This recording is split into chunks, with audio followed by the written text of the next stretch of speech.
Hi, this is Isabel Litzler. So in today's video, I wanted to give you some tips on salaries because I know a lot of you have questions about that and how people get paid in Switzerland. So I want to give you 3 pointers today on salary.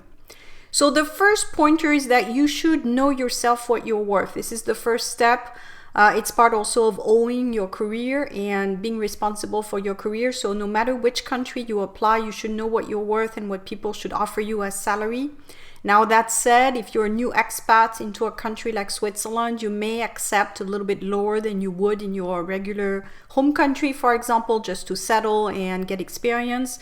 But in general, you should have an approximation of a band of what you're worth, so from this amount to this amount. I usually tell people to give a range, not a number, because it gives you a little bit more space to negotiate.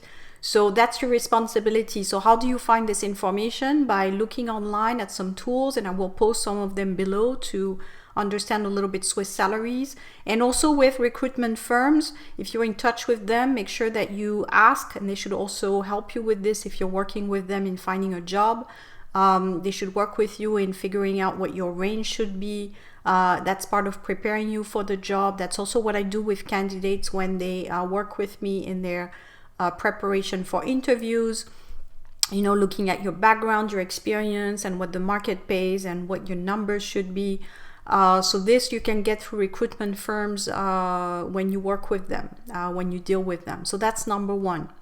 Number two is that you should understand that in Switzerland, there's 2 different types of markets, really. The first one is the market of the multinationals and the UN and the big companies, and usually you're not really creative there in terms of salaries.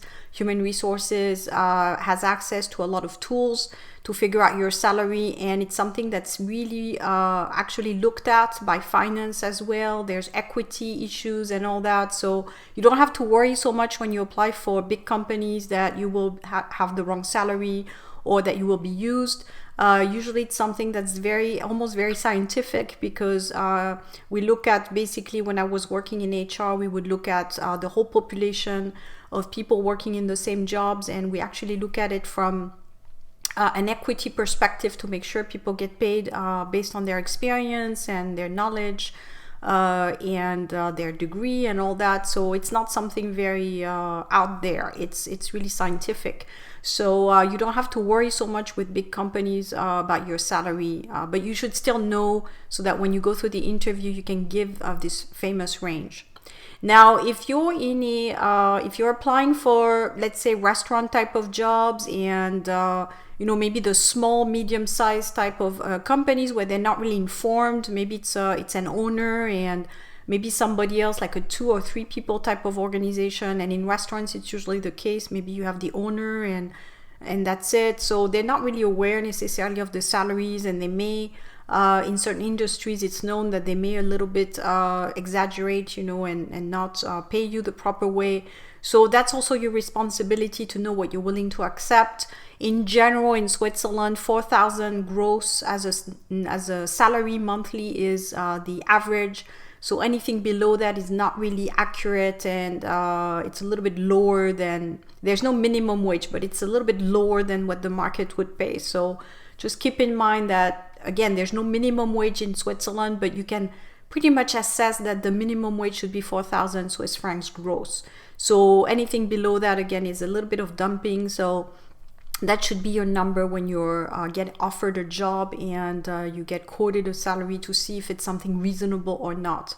So again, on salary dumping, I don't think you need to worry so much about it unless you work in those really, maybe the really small type of organizations where people don't really have a lot of access to information, or maybe they can't really afford to pay you properly. But if you work for the professional firms, which is most of the people I work with, salaries are usually done in a very technical, methodological type of way.